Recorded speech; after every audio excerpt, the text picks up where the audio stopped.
Actually ಇವತ್ತು ದೇವೇಗೌಡರು trigger ಆಗಿದ್ದೆ ನಿನ್ನೆ ಸಿದ್ದರಾಮಯ್ಯನವರು ರಾಮನಗರದಲ್ಲಿ ಮಾತನಾಡಿದಂತಹ ವಿಚಾರಕ್ಕೆ ಸಂಬಂಧಪಟ್ಟಂಗೆ ಎಷ್ಟೋ ಸಂದರ್ಭಗಳಲ್ಲಿ ಈ ಮಾತೆ ಒಳೆಟ್ ಕಾರಣ ಆಗ್ಬಿಡುತ್ತೆ.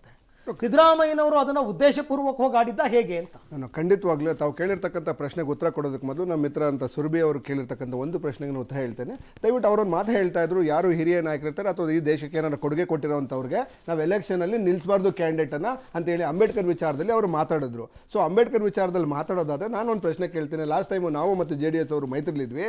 ಹಾಗಿದ್ರೆ ಇಡೀ ಕರ್ನಾಟಕದ ಏಕೈಕ ಪ್ರಧಾನಮಂತ್ರಿಗಳಾದಂಥ ದೇವೇಗೌಡರ ವಿರುದ್ಧ ನೀವು ಕ್ಯಾಂಡಿಡೇಟ್ ಯಾಕೆ ಹಾಕಿದ್ರಿ? ನೀವು ನೇರವಾಗಿ ಯಾಕೆ ಎಲೆಕ್ಟ್ ಮಾಡಲಿಲ್ಲ? ನೀವು please wait. No, Surabhi, please wait. I said please wait. ಅಲ್ಲ ಆ ಪಾಯಿಂಟ್ ರೈಸ್ ಮಾಡಿದ್ದು ಅವರಲ್ಲ. ನಾನು ಮಾಡಿದ್ದು ಅಂದ್ರೆ ಅತ್ಯುತ್ತಮವಾದಂತ ವ್ಯಕ್ತಿ ನಾನು ಹೇಳಿದ್ದೇನೆಂದ್ರೆ ಅಷ್ಟೆಲ್ಲ ಇದ್ರೂ ಕೂಡ ಅಂಬೇಡ್ಕರ್ ಅವರ ವಿಚಾರದಲ್ಲಿ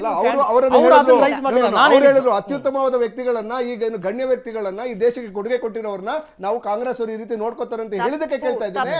ನೀವು ದೇವೇಗೌಡರ ವಿರುದ್ಧ ಕ್ಯಾಂಡಿಡೇಟ್ ಯಾಕೆ ಹಾಕಿದ್ರಿ? ಯಾಕೆ ಸೋಲ್ಸಿದ್ರಿ ನೀವು?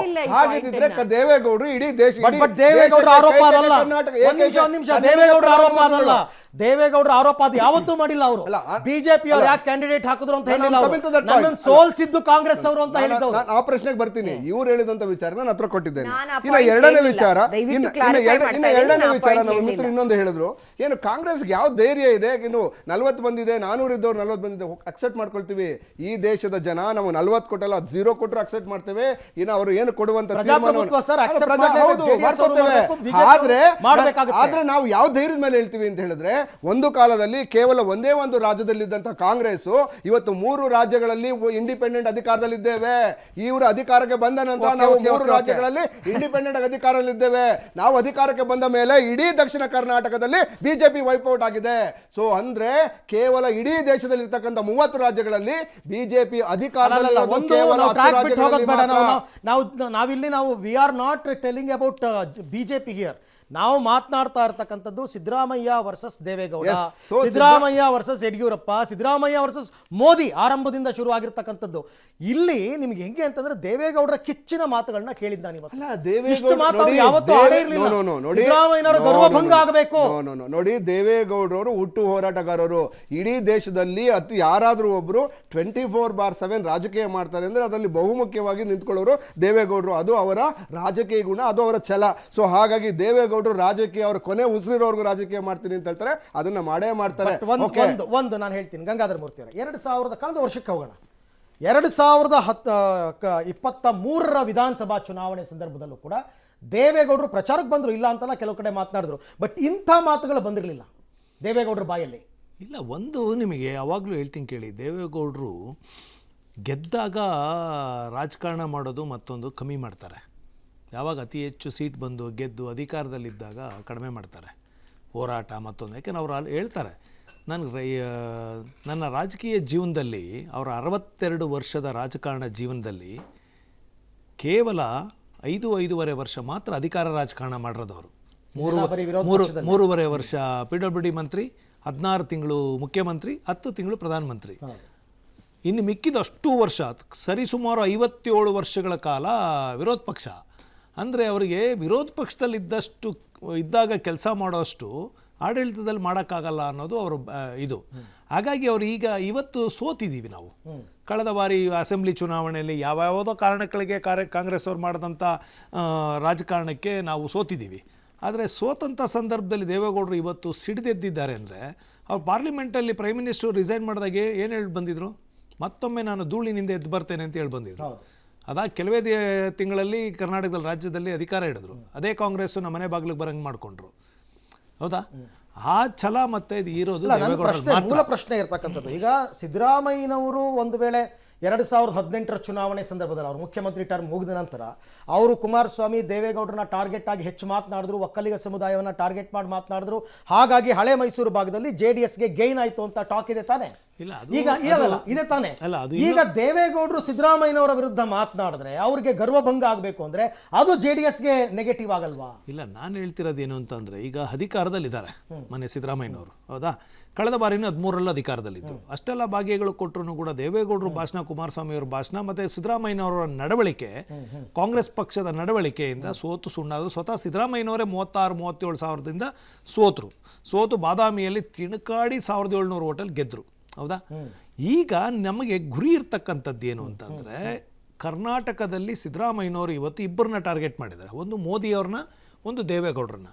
ಈ ಮೋದಿಯವರು ಮತ್ತು ದೇವೇಗೌಡರನ್ನ ಟಾರ್ಗೆಟ್ ಮಾಡಿದಂಥ ಸಂದರ್ಭದಲ್ಲಿ ಸ್ವತಃ ಅವರ ಜಿಲ್ಲೆಯೇ ಮೈಸೂರು ಜಿಲ್ಲೆಯಲ್ಲೇ ಸಿದ್ದರಾಮಯ್ಯನವರನ್ನ ಸೋಲಿಸಿದ್ರೆ, ಸಿದ್ದರಾಮಯ್ಯನವರ ಅಭ್ಯರ್ಥಿ ಕಾಂಗ್ರೆಸ್ಸನ್ನು ಸೋಲಿಸಿದ್ರೆ, ಸಿದ್ದರಾಮಯ್ಯನವರು ಮುಖ್ಯಮಂತ್ರಿ ಪದವಿಯಲ್ಲಿ ಕೂತು ತನ್ನ ಕ್ಷೇತ್ರನ ಉಳಿಸ್ಕೊಳ್ಳೋಕ್ಕಾಗಲಿಲ್ಲ ಅಂತ ಹೇಳಿ ಈ ದೇಶಕ್ಕೆ, ರಾಜ್ಯಕ್ಕೆ ಮೆಸೇಜ್ ಪಾಸ್ ಆಗ್ತದೆ.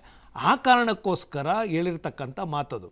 ನಾವು ರಾಜಕಾರಣವನ್ನು ರಾಜಕಾರಣವಾಗಿಯೇ ಮಾಡ್ತೀವಿ ಹೊರತು ಯಾವುದೇ ಕಾರಣಕ್ಕೂ ದೇವೇಗೌಡರು ಇವತ್ತು ಸಿದ್ದರಾಮಯ್ಯನವ್ರ ಬಗ್ಗೆ ಒಂದು ಒಳ್ಳೆ ಭಾಷೆ ಬಳಸಿದ್ರು. ದೇವೇಗೌಡರು ಸನ್ಮಾನ್ಯ ಸಿದ್ದರಾಮಯ್ಯನವರು, ಇದೇ ವರ್ಡ್, ಹೌದು, ಸನ್ಮಾನ್ಯ ಸಿದ್ದರಾಮಯ್ಯನವರ ಕ್ಷೇತ್ರ ಮೈಸೂರಿನಲ್ಲಿ ನಾವು ಅವ್ರನ್ನ ಸೋಲಿಸೋ ಮುಖಾಂತರ ಅವ್ರನ್ನ ಗರ್ವಭಂಗ ಮಾಡಬೇಕು ಅಂತ ಹೇಳಿದ್ರು. ಅಂದರೆ ಈಸ್ ಪಾರ್ಲಿಮೆಂಟ್ರಿ ವರ್ಡ್. ಯಾವತ್ತು ಒಬ್ಬ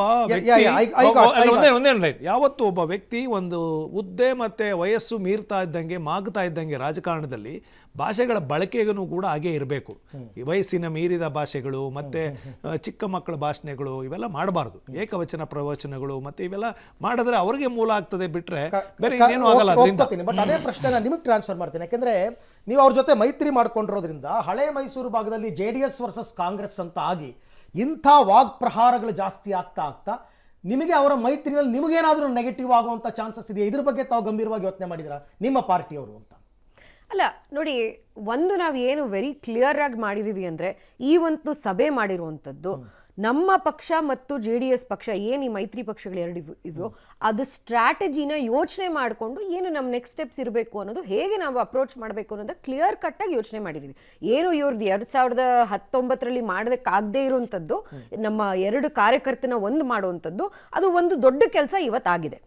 ಅಂತಹ ಒಂದು ದೊಡ್ಡ ಕೆಲಸ ಆದ ನಂತರ ಇಂತಹ ನೋಡಿ, ಸಿದ್ದರಾಮಯ್ಯನವರು ಬಹಳಷ್ಟು, ನಾನು ಹೇಳ್ದಂಗೆ ಹಿಂದೆ ಹೇಳ್ದಂಗೆ ಬಹಳಷ್ಟು ಬಾರಿ ಇಂತಹ ಏಕವಚನದಲ್ಲಿ ಮಾತಾಡೋವಂಥದ್ದು, ಕೊಂಕಿ ಮಾತಾಡೋವಂಥದ್ದು, ಇದು ಬಹಳ ಮಾಡಿರೋವಂಥದ್ದು ಸ್ವಾಭಾವಿಕವಾಗಿರಬಹುದು.